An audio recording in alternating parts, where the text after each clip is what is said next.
नमस्कार, मैं senior inspector Himanshu Rawat crime petrol Dastak में आपका स्वागत करता हूं। एक बहुत ही खतरनाक केस आया था हमारे पास।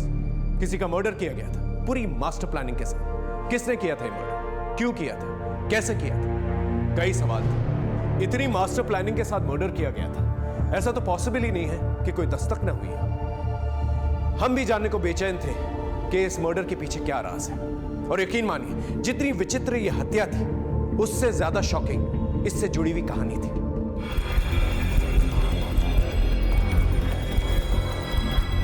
The number you are trying to call is currently not reachable.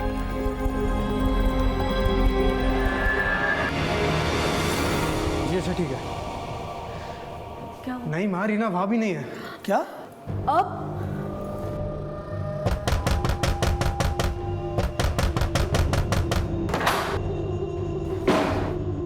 Reena? अरे रीना! क्या हुआ से? अरे किसने किया ये सब? अरे कुछ बताओगे तुम? सर, मैं काम से वापस लौट रहा था तो रीना मुझे इस हालत में मिली।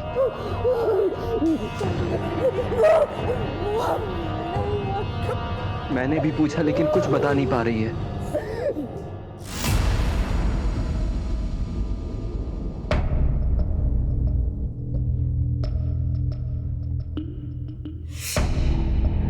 ये जो कुछ भी हुआ है इसकी खबर किसी को नहीं होनी चाहिए।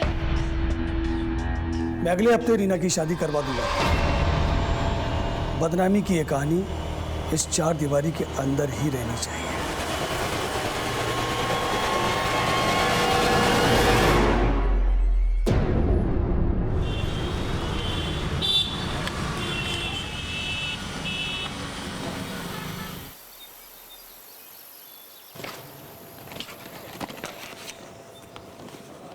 अंकिता, लंच तैयार हुआ? हाँ, लाई।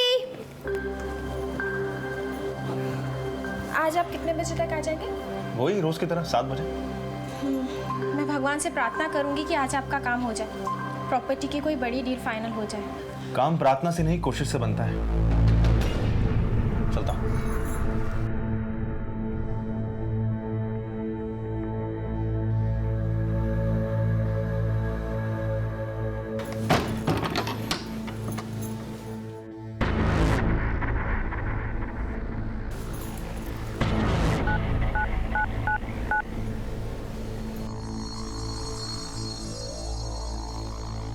वो चले गए हैं, आ जाओ।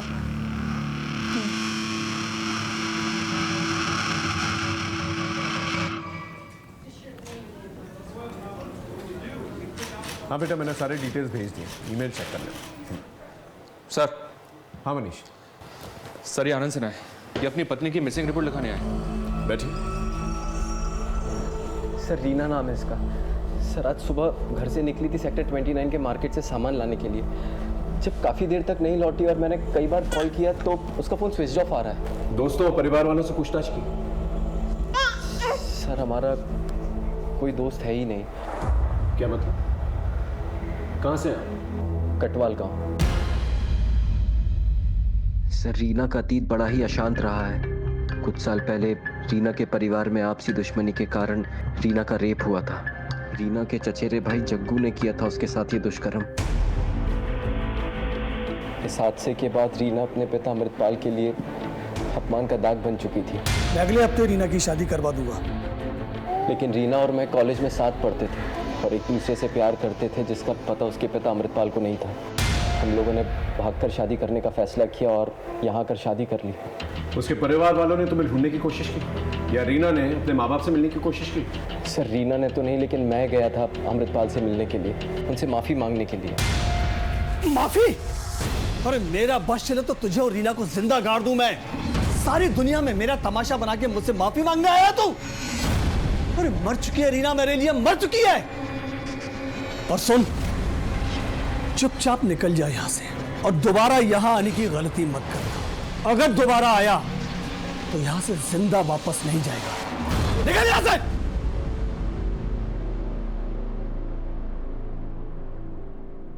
तुम्हारी फैमिली का क्या, उनसे मेलजोल है? सर, इस हादसे के पहले ही मेरी माँ रीना को पसंद नहीं करती थी। क्यों? दरअसल रीना को बैडमिंटन खेलने का शौक था। मेरा मैच मिस कर दिया तुमने। सॉरी सॉरी, अगला मैच पक्का देखूंगा, प्रॉमिस।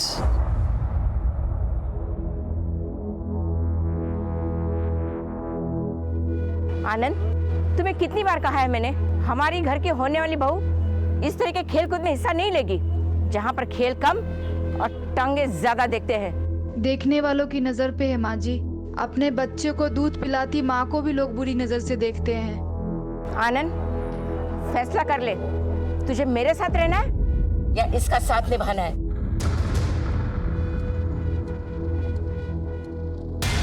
इनसे रीना का मोबाइल नंबर लेके लास्ट लोकेशन ट्रेस करो और मोबाइल की डिटेल्स भी निकालो। जी। आप चिंता मत कीजिए, हम इंक्वायरी शुरू करते हैं। Thank you sir.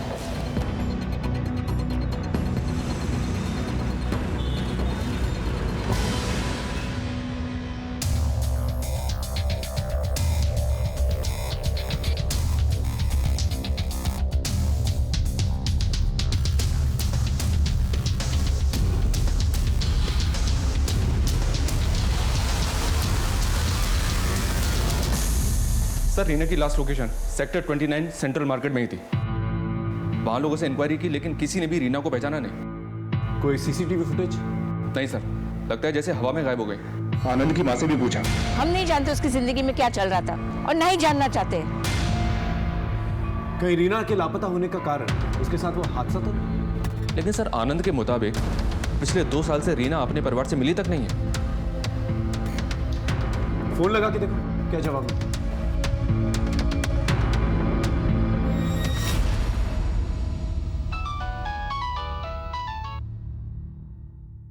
Hello, Reena के पिता अमृतपाल बोल रहे हैं। रॉन्ग नंबर, और दोबारा फोन मत करना। हेलो, फोन कर दिया सर, दोबारा ट्राई करता हूँ।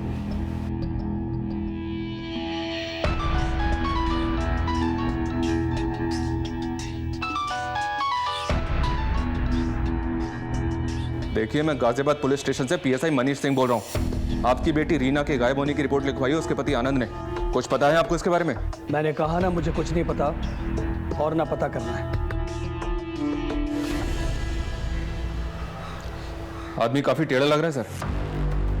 टेढ़ा होने का रीजन है उसके पास? सर, कहीं ऐसा तो नहीं कि रीना का किसी के साथ अफेयर था और इसी चक्कर में कहीं भाग गई? हो सकता है। अभी फिलहाल किसी भी पॉसिबिलिटी को रूल आउट नहीं किया जा सकता। रीना के कॉल रिकॉर्ड निकालो, रीना और आनंद के रिलेशनशिप के बारे में भी पता करो, बाद में उसके परिवार तक जाते हैं। ठीक है सर।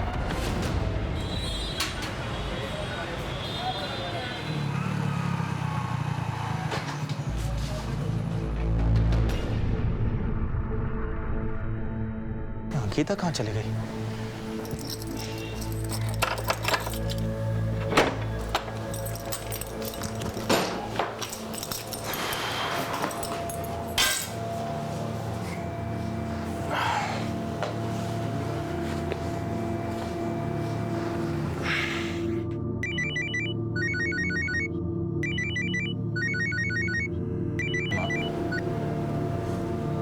हाँ माँ, बोलिए। अरे कहाँ था तू?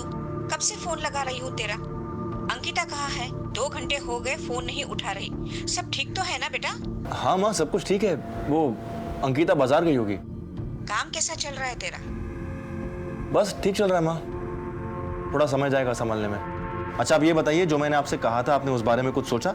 मेरा जवाब तुझे पता है, मेरा इरादा कोई नहीं बदल सकता।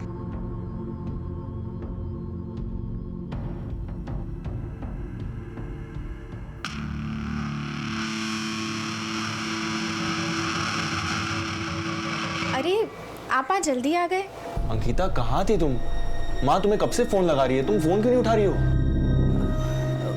वो मैं मार्केट गई थी, फोन चार्जिंग पर लगा है।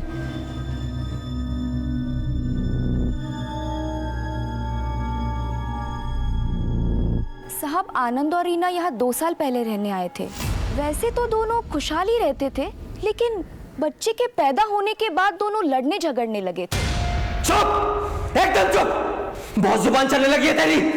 साहब, आनंद रात को बीवी से झगड़ा करके जाता था और सुबह में नशे की हालत में आता था। पैसों का भी प्रॉब्लम चल रहा था।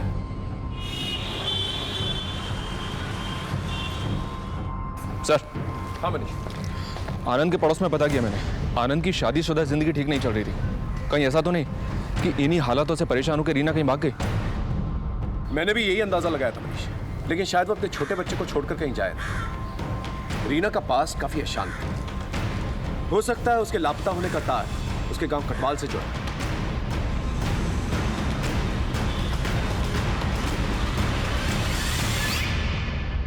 रीना का घर यही है? जी बाबा, पुलिस आई है। पूछो उनसे क्या काम है। कहना है केस के सिलसिले में पूछताछ करनी है, अगर वक्त नहीं है तो समन्स भेज के थाने बुलवा लेते हैं। मैंने आपसे फोन पे ही कहा था कि रीना से ना तो मेरा कोई रिश्ता है और ना ही कोई लेना देना। क्या हुआ रीना को? कालिक पोती थी रीना ने हमारे परिवार के मुंह पर। जग्गू ने उसके साथ जो कुछ भी किया, उसके बाद मैंने उसके लिए एक बहुत अच्छा रिश्ता तय किया था, लेकिन रीना मेरे नाक के नीचे मेरे ही टुकड़ों पर पलने वाले एक मामूली से आदमी आनंद के साथ भाग गई। इतना सब होने के बावजूद आनंद ने रीना को अपना लिया, उससे शादी भी कर ली। वो तो आपके पास माफी भी मांगने आया था। आनंद, उसकी बातों पर भरोसा मत करना। वो मेरे पास माफी मांगने नहीं, जायदाद में हिस्सा मांगने आया था। अगर सीधी तरह से आपने रीना को उसका हिस्सा नहीं दिया ना, तो मुझे कोर्ट जाना पड़ेगा। हाँ, अगर आप रीना को अपनाना नहीं चाहते तो मत अपनाओ, लेकिन उसे उसका हिस्सा तो देना पड़ेगा। अच्छा, तो कोर्ट जाएगा? जा, मुझे जो देना था वो दे चुका हूं। अब तुझे इस घर से सिवाय बेइज्जती के और कुछ नहीं मिलेगा। हम यहाँ रीना की मिसिंग कंप्लेंट की तफ्तीश करते हैं। क्या आप लोग में से कोई जानता है कि रीना कहाँ है? एक बार चली गई सो चली गई, पलट के वापस नहीं आई सर। ठीक है, जैसे आप लोगों को कुछ पता चलता है हमें बताइएगा।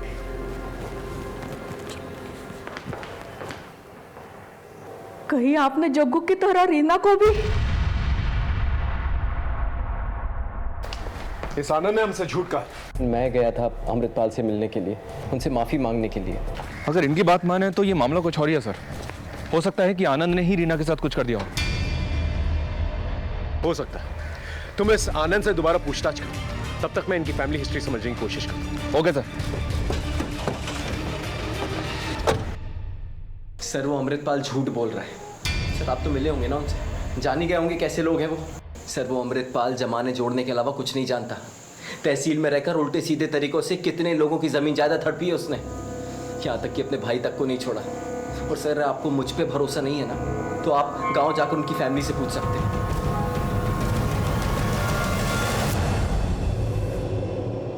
साहब, अमृतपाल ने हमें बर्बाद कर दिया था। सारी उपजाऊ ज़मीन उसने अपने नाम पे कर ली थी और सारी बंजर ज़मीन उसने हमारे लिए छोड़ दी।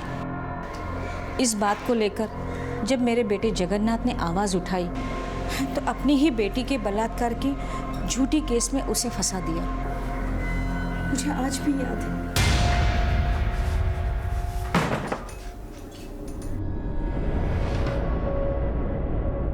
जग्गू, तू ठीक तो है? माँ, वो मेरे पीछे पड़े माँ, वो मुझे मार देंगे। मैं बस तुझसे मिलने आया था। तुझे पता है ना माँ, मैंने रीना का बलात्कार नहीं किया था, मुझे फंसाया गया था। मैं जानती हूँ बेटा। जग्गू, मुझे जाना होगा माँ, अपना ख्याल रखना। जग्गू,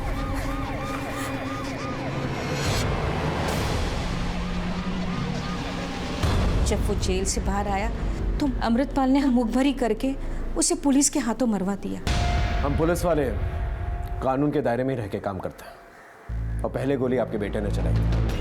खैर, हम इस बारे में बात नहीं कर रहे। हम आपकी भतीजी रीना, उसकी खोज कर रहे हैं। उसके बारे में कुछ पता है आपको? रीना बहुत अच्छी लड़की थी, सारे उसे बहुत पसंद करते थे। अमृतपाल के दोस्त का बेटा कपिल, वो भी उसे बहुत पसंद करता था। कुछ दिनों के बाद कपिल उस पर हक जमाने लगा तो रीना ने उसे छोड़ दिया। फिर भी कपिल ने उसका पीछा नहीं छोड़ा। जब रीना का बलात्कार हुआ, उसके बावजूद भी कपिल उसके साथ शादी करने के लिए तैयार था, मगर रीना वो तो आनंद के साथ भाग गई। कोई और नजदीक था रीना के? जी, मेरा बेटा सूरज, जो साहिबाबाद में अपने पत्नी के साथ रहता है। उसका काम जम जाए ना तो मैं भी चली जाऊंगी यहाँ से। आप उससे फोन करके पूछ सकती हैं कि उन दिनों क्या बातचीत हुई थी। जी साहब। The number you are trying to call is currently switched off. इसका नंबर नहीं लग रहा है साहब। मैं अपनी बहू का नंबर मिलाती हूँ। प्लीज ट्राई कीजिए। The number you are trying to call is currently switched off. इसका भी स्विच ऑफ आ रहा है। ठीक है, आप इनका फ़ोन नंबर और पता हमें दे दीजिए और उसका पिन, उसका नंबर भी दीजिए। इन सबके नंबर ले लो, उनके कॉल रिकॉर्ड्स भी निकालो। ठीक है? देखा आपने कितनी उलझनें थी इनके रिश्तों में। कोई भी ब्लॉक सीधी नहीं बैठ रही थी और हम हर एक मिलती लीड के साथ और ज्यादा हैरान होते जा रहे थे। यहां से मैं आपको लेके चलता हूं उस मौका वारदात पे जहां से हमने इस कहानी की शुरुआत की थी।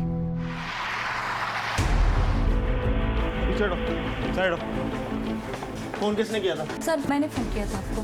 हाँ बोलिए। साहब मैं अपनी सहेली अंकिता से मिलने आई थी। आई तो देखी दरवाज़ा खुला पड़ा था, अंदर जाके देखी सारा सामान बिखरा पड़ा था और घर में भी कोई नहीं है सर। लेकिन सर एक बात मुझे बहुत खटकी। चलिए मैं आपको दिखाती हूँ।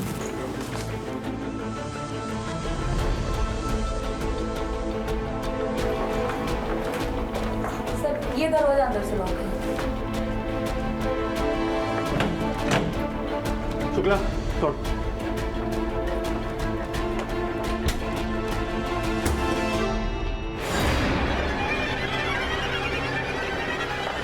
सर बाहर के दरवाजे का लॉक टूटा हुआ है। एक काम करो, घर को अच्छे से चेक करो, शायद कुछ पता चले।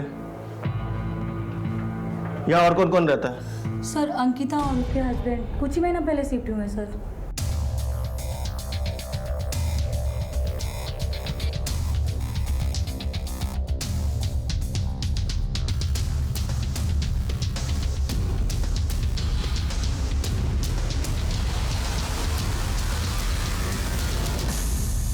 इसकी बीवी का है, उसका नंबर है कोई आपके पास? हाँ सर मैंने फ़ोन किया था, वो अपने मायके में है, बस वो निकल चुकी है सर। ठीक है, आप बाहर वेट कीजिए। सर। हाँ शुक्ला। सर घर का कैश और ज्वेलरी दोनों सेफ है। घर में ज्वेलरी और कैश सेफ है, लेकिन सामान सारा बिखरा पड़ा है, जैसे कि कुछ तलाश किया गया हो। पर क्या? शुक्ला एक काम करते हैं, मोहल्ले के लोगों से आसपास पूछताछ करते हैं, शायद कुछ क्लू मिल जाए।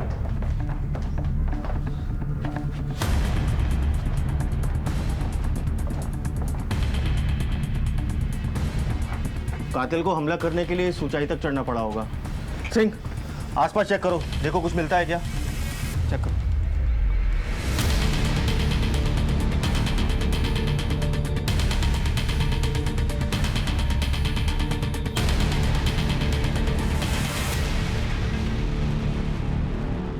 सर। हाँ सिंह बोलो। हाँ सर ये सीढ़ी। शुक्ला मर्डर वेपन के साथ इस सीढ़ी को भी फॉरेंसिक में भेजो, शायद कोई फिंगरप्रिंट मिल जाए। Okay sir. सर ये पास में गन्ने का जूस का ठेला लगाता है, इसने कुछ देखा है? क्या देखा तुमने? साहब परसों शाम से एक बूढ़ा आदमी यहाँ आता था और उसके हाथ में एक ऐसी सीढ़ी थी और हाथ में एक सब्वल था। देखने में कैसा था? उसका स्केच बनवा सकते हो? नहीं साहब, इतना ध्यान से उसका चेहरा नहीं देखा था। ठीक है, जा सकते हो। शुक्ला। जी सर। इस बूढ़े आदमी के बारे में पता करो, मुझे लगता है कि हमलावर यही है। और इस सीढ़ी और सब्बल के बारे में भी पता करो, देखो ये कहाँ से खरीदा गया है। पास ही में एक मजदूर चौक भी है, वहाँ भी पूछताछ करो। Okay sir. क्या है बे, हाथ पैर तो सलामत है, फिर फोन काहे नहीं उठा रहे हो? 25 लाख का कर्जा बहुत बड़ी बात है बाबू। हम जानते हैं भैया, बस 2-3 हफ्ते और दे दो, हम पूरा पैसा लौटा देंगे। अबे 2-3 हफ्ते में क्या तुम्हारी लॉटरी लगने वाली है? भैया हम कोशिश कर रहे हैं, कुछ ना कुछ बंदोबस्त हो जाएगा। आप तो जानते हैं कि कितनी परेशानी में हैं अभी हम। ठीक है, 3 हफ्ते यानी 21 दिन। अगर 22वें दिन हमारा पैसा नहीं मिला ना तो तोरी नीलामी कर देंगे, समझे? चलो रे। हाँ साहब मेरी दुकान का ही सामान है। क्या बता सकते हो ये सामान तुम्हारी दुकान से किसने लिया? कोई बूढ़ा आदमी था क्या?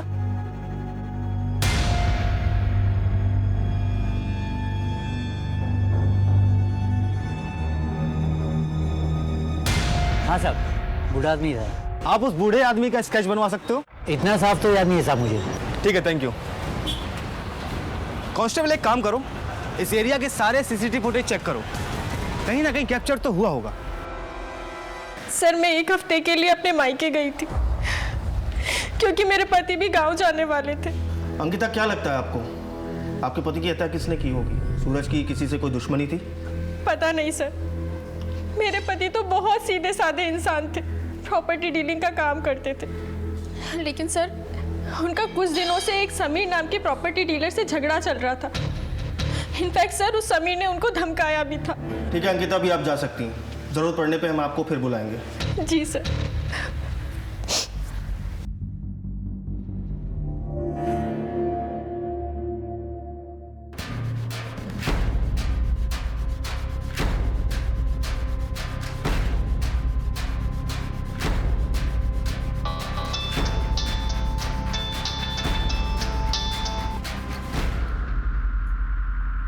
देखिए आपका काम हो जाएगा, लेकिन इसके लिए आपको मुझे पूरे 15% देना होगा। मंजूर है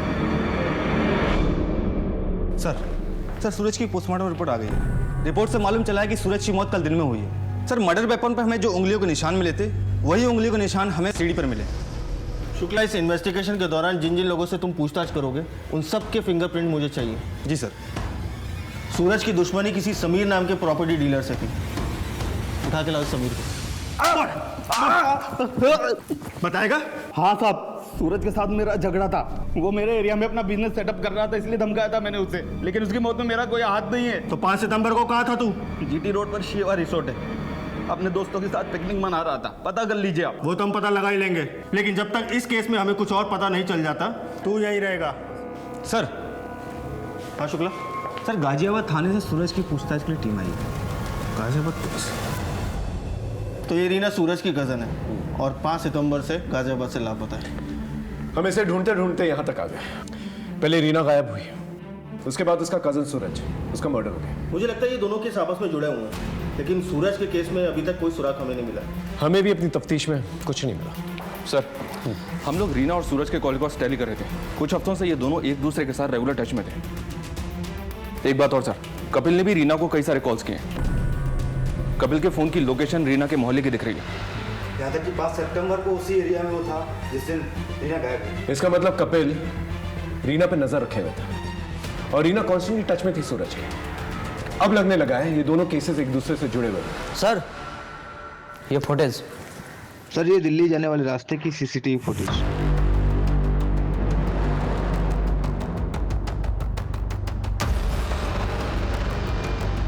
ये बूढ़ा आदमी सीसीटीवी फुटेज में क्लियर दिख रहा है और दिल्ली जाने वाले रास्ते से दिख रहा है।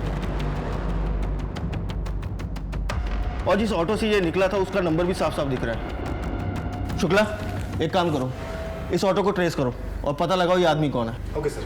और हम लोग आनंद से पूछते हैं ये रीना, कपिल और सूरज का क्या ट्रायंगल है? दोनों खानदानों में खूनी जंग चल रही थी, दोनों एक दूसरे से नफरत करते थे, ये बात समझ में तो आ रही थी, लेकिन रीना और सूरज की दोस्ती, ये बात हलक से नहीं उतर रही थी। इन दोनों के बीच में क्या चल रहा था? सवाल जितने चौंकाने वाले थे, जवाब उतने ही हैरत अंगेज। हम 2 दिशाओं से भटकते भटकते एक सड़क पे आ गए थे।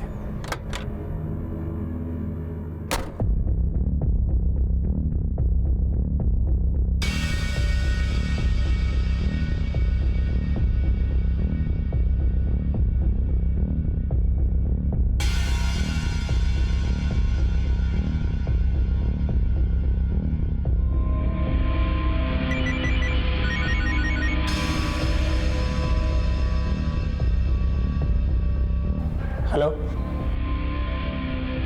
नहीं, कुछ दिनों तक मेरे को भी फ़ोन मत करना, मैं खुद आकर मिलूंगा और तुम्हारा सारा हिसाब चुकता कर दूंगा।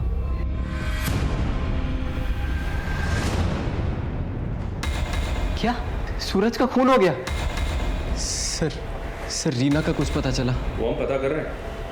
पहले तुम बताओ, तुम इस कपिल के बारे में क्या जानते हो? वो प्यार करता था रीना से, अपना हक जताता था रीना पर, और तो और वो घर तक पहुंच गया था सर। हाथ जोड़ते मेरा पीछा छोड़ दो। कौन सी भाषा में समझाया हम तुमको? दोबारा रीना के पास भी दिखे ना तो सोच लेना। निकलो यहाँ से। बहुत बड़ी भूल कर दी रीना तुमने। चल निकल निकल। दोबारा नजर मत आना।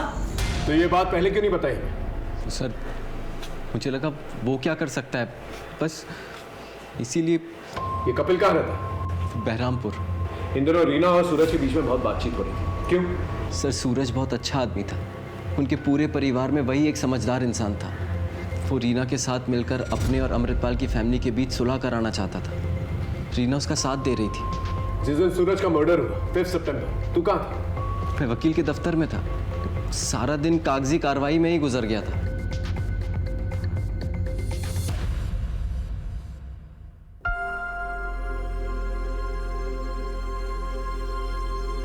जो हुआ सो हुआ माँ, भूल जाइए।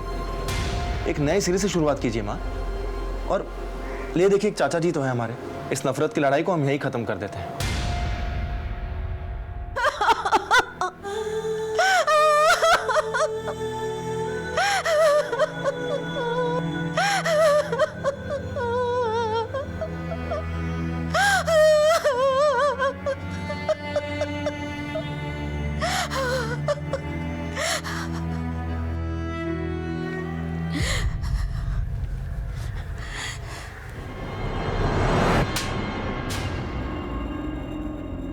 तूने यहाँ आने की हिम्मत कैसे की? हमें बर्बाद करके अब तमाशा देखने आया है? तूने ही मारा ना मेरे सूरज को। हम तो यहाँ आपका दुख बांटने आए थे दीदी। दुख भी तुम ही देते हो और बांटने भी तुम ही आते हो। निकल जाओ यहाँ से। पड़ गई तेरे कलेजे में ठंडक। तूने कहा था ना मुझे यहाँ आने के लिए, करा दी ना मेरी बेइज्जती। मैं तुम्हारी शक्ल कभी नहीं देखूंगा।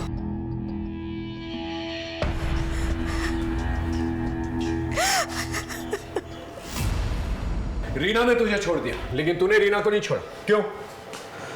क्योंकि सर मैं रीना से बहुत प्यार करता था। और रीना आनंद से? नहीं सर, आनंद ने तो उसे फंसाया था। इसलिए तूने उसे किडनैप कर लिया? कहाँ है रीना? सर ये क्या कह रहे हैं आप? मैं भला उसे क्यों किडनैप करूंगा? ज्यादा भोला बनने की कोशिश मत कर, समझा? इन दिनों तो उसको फॉलो कर रहा था। बोल क्या खेल खेल रहा है? हाँ सर, मैं गया था उसके पास, लेकिन ये कोई अपराध थोड़ी ना है। देख, मेरे सब्र का इम्तिहान मत ले, समझा? सच सच बोल।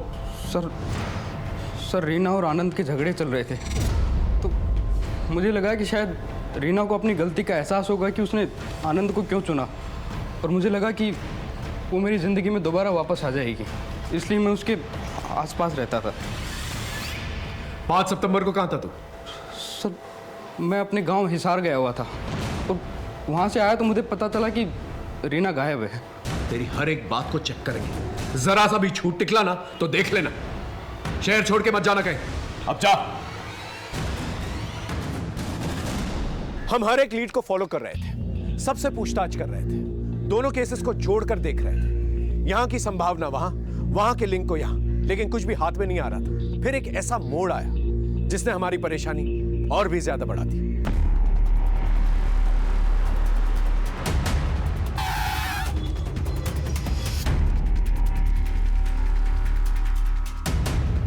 साहब ये देखो साहब।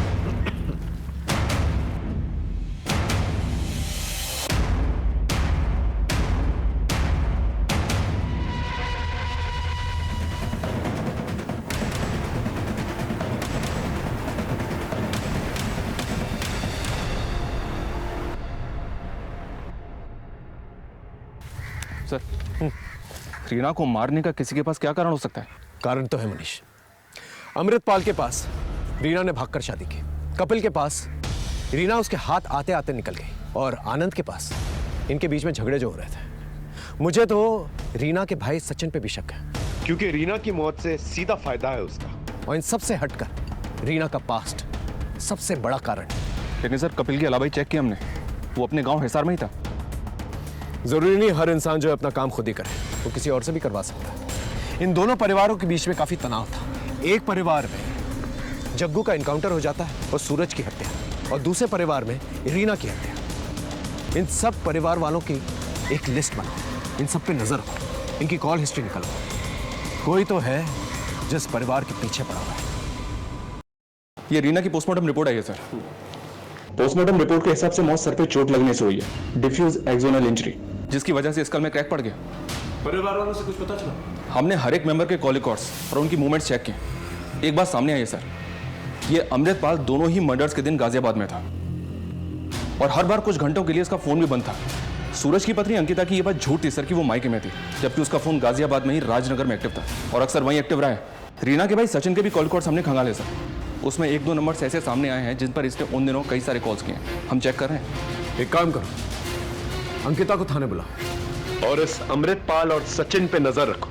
एक एक को घेरता है। इस बूढ़े आदमी को तुमने ही अपने ऑटो से छोड़ा था ना?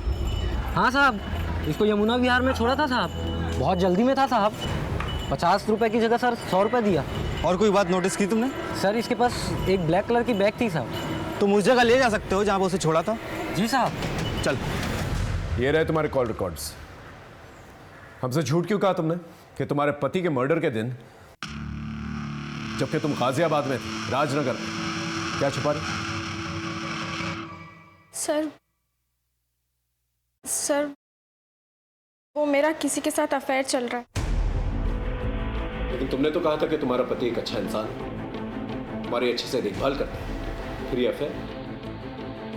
सर मैं सूरज को बहुत प्यार करती थी, लेकिन मुझे उससे पति का सुख नहीं मिल पा रहा था, इसलिए सर मेरे कदम थोड़े बहक गए थे। कौन है? क्या नाम है इसका? मेरे कॉलेज का ही दोस्त है सर, अनिल। और उसके साथ मिलकर तुमने सूरज की हत्या कर दी? सर ये आप क्या कह रहे हैं? सूरज के साथ ऐसा करने का मैं सोच भी नहीं सकती। और सर ये बात आप भी जानते हैं, जिस वक्त सूरज की मौत हुई उस दिन राजनगर में थे हम दोनों। सर मेरी बात का यकीन कीजिए। हमारे पास शक की भी वजह है और यकीन की भी। हमारी नजर है तुम पर।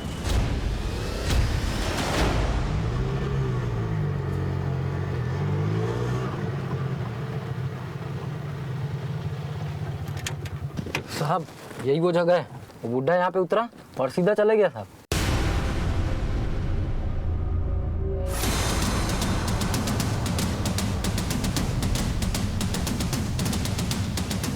सारे एरिया को छान मारो।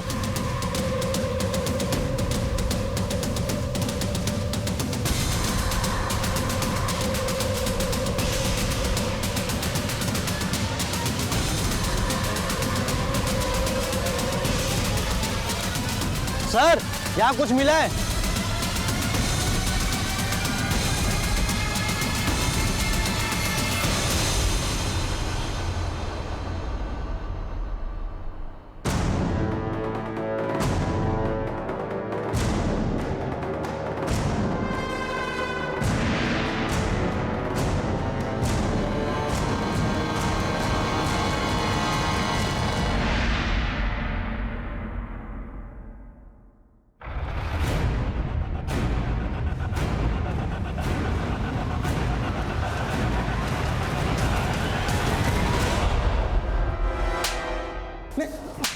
बोल, इतने पैसे लेके कहां जा रहा था तू? रीना के मर्डरर्स के पास?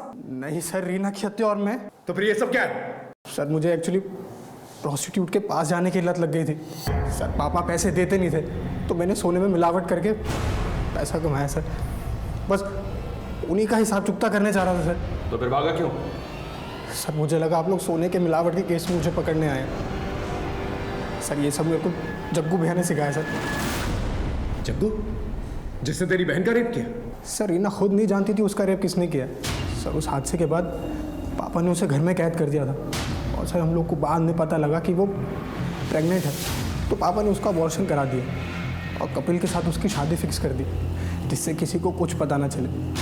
कपिल शादी करने के लिए तैयार था, लेकिन तब तक रीना भाग गई थी और पुलिस को जग्गू की लोकेशन भी पापा ने दी थी, जिस मुठभेड़ में वो मारा गया।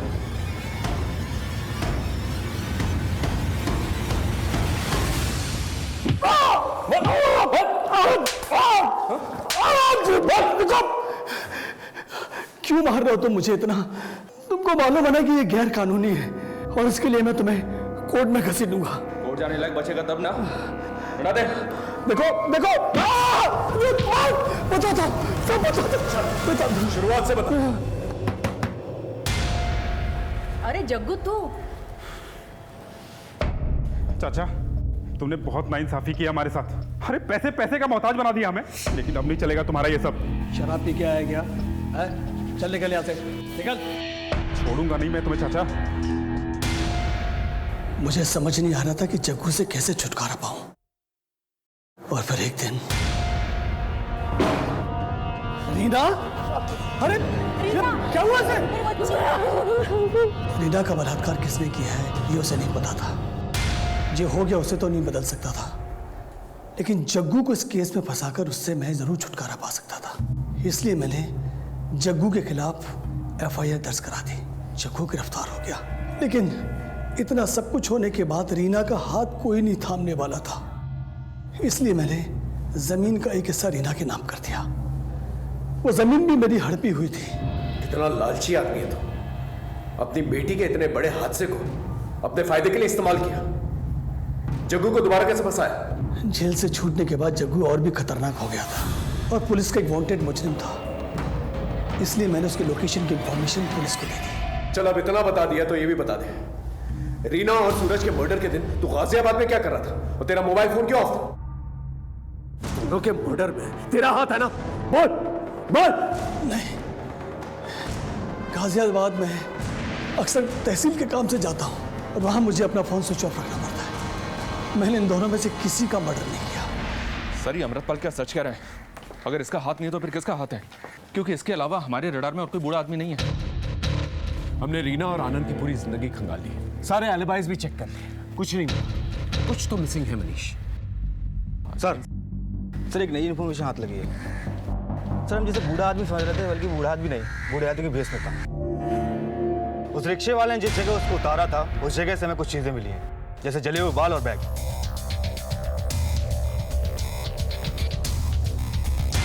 और एक बात सर, हमें इस पे जो उंगलियों के निशान मिले हैं ये वही हैं जो हमें सीढ़ी और सब्बल में मिले थे। अभी कौन हो सकता है सर? सचिन, कपिल, आनंद या कोई और? लेकिन सर इन सब के रिकॉर्ड्स इनके अलावा ही हमने ऑलरेडी चेक किए, सब ठीक है। मनीष, तुमने सुना अमृतपाल ने क्या कहा?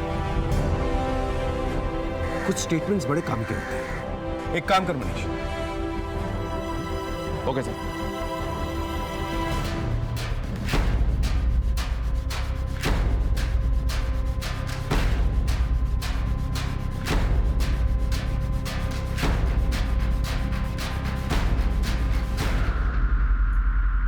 जी हाँ, उस दिन पूरे दिन आनंद ऑफिस में था मेरे साथ, लेकिन इतनी सी बात के लिए मुझे यहाँ लाने की क्या जरूरत थी? जरूरत थी क्योंकि हमने तेरी थोड़ी सी हिस्ट्री निकाली। तूने उस रिकवरी एजेंसी के खिलाफ कोई केस ही दर्ज नहीं किया। 5 सितंबर को तो ऑफिस में भी नहीं था। ऊपर से तेरे खुद के खिलाफ जालसाजी के कई कंप्लेंट्स हैं। अब अपनी वकालत खुद करेगा या एक अच्छे वकील को बुलाओ? दरअसल मैं प्रॉपर्टी के कुछ फेक डॉक्यूमेंट्स बना रहा था।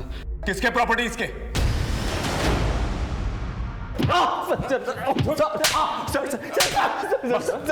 मुझे क्यों मार रहे हैं? तेरे वकील ने तेरी वकालत छोड़ दी है, समझा? अपना जुर्म कबूल कर लिया। अब तेरा DNA और फिंगरप्रिंट सारी कसर पूरी कर देंगे। अब सच सच बता। बोल। मैं बताता हूँ, पूरी तरह से कर्ज में डूबा हुआ था। लेनदार धमका रहे थे सर। तभी मुझे पता चला कि रीना के बाप ने उसके नाम पे बहुत सारी जमीन कर रखी है, लेकिन वो रीना को दरिया दिली सूझ रही थी। आनंद, उस जमीन को भूल जाओ। पापा ने धोखे से हथिया था वो जमीन, जिसकी थी हमने वापस कर दी। किसे? सूरज को। अपने पति की मदद करने में बड़ी दिक्कत हो रही है तुमको, लेकिन अपने दुश्मनों पर लौटाने के लिए सब कुछ है तुम्हारे पास। देखो, पापा ने जो गलती की है ना, उसे मैं सुधारना चाहती हूँ। मैं और सूरज मिलकर ये दुश्मनी खत्म करना चाहते हैं। और रही बात तुम्हारे कर्जे की ना आनंद, उसके जिम्मेदार तुम खुद हो, मैं नहीं। बहुत मुंह चलने लगा है, बहुत मुंह चलने लगा है। उसके बाद मैंने रात में चुपचाप रीना की बॉडी को एक बोरे में भर के जंगल में फेंक दिया। सूरज को क्यों मारा? सर मैं सूरज के पास गया था वो प्रॉपर्टी के पेपर वापस मांगने के लिए। अरे आनंद, तुम यहाँ? सब ठीक है ना? रीना ने अपना इरादा बदल दिया है। वो ये प्रॉपर्टी अपने बच्चे के भविष्य के लिए रखना चाहती है। मैं जरा एक बार रीना से बात कर लेता हूँ। The number you are trying to call is currently switched off. Phone switch off आ रहा है उसका। आनंद, मेरी एक बार उससे बात हो जाए, फिर मैं खुद आके तुम्हें पेपर्स दे दूंगा। मुझे पता था कि सूरज मुझे वो पेपर्स देने वाला नहीं है, इसलिए मैंने सोचा कि उसे रास्ते से ही हटा देता हूँ। फिर ये बूढ़ा आदमी बनने का नाटक क्यों किया? सर वो ज़मीन कटवाल में है। अगर उसके कागजात तहसील में जाते तो अमृतपाल को सब पता लग जाता, और वो ये ज़मीन मेरे नाम कभी नहीं होने देता। इसलिए मैंने वकील के साथ मिलकर कागजात में हेर फेर की। अमृतपाल की सूरज के परिवार से दुश्मनी है, ये सब जानते हैं। इसलिए मैंने उसके जैसा हुलिया बनाया और सूरज पर नज़र रखना शुरू कर दी। और मर्डर वाले दिन अपना मोबाइल वकील के यहाँ छोड़कर मैंने सूरज को अपने रास्ते से हटा दिया। फिर मैंने सूरज के घर जाकर उसके घर की तलाशी ली और वो डॉक्यूमेंट्स ले लिए।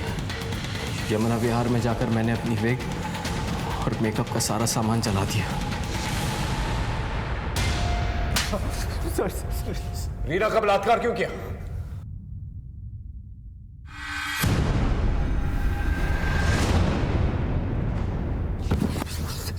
बोल, रीना का रेप क्यों किया? बोल। सर बताता सर, वो अमृतपाल रीना के लिए रिश्ते ढूंढ रहा था और वो कपिल उसके पीछे पड़ा हुआ था। सर मुझे लगा कि रीना मेरे हाथ से निकल जाएगी, इसलिए मैंने अपने एक दोस्त से कह के उसका रेप करवा दिया और खुद हमदर्दी जताने चला गया। मैं रीना को भगा कर ले गया, सोचा कुछ दिन में सब कुछ ठीक हो जाएगा, लेकिन कैसा इंसान है तू? अपनी लालच में इतनी तबाही मचाई, अब सारी जिंदगी जेल में सड़ना और यही सोचना। हर जुर्म के पीछे एक कहानी होती है, एक दस्तक होती है। जो वक्त रहते संभल गए तो संभल गए, वरना जुर्म की ये खाई अच्छों को निगल जाती है। फिर मिलेंगे एक नए केस के साथ। तब तक देखते रहिए क्राइम पेट्रोल दस्तक। मकसद बताना नहीं, बचाना है।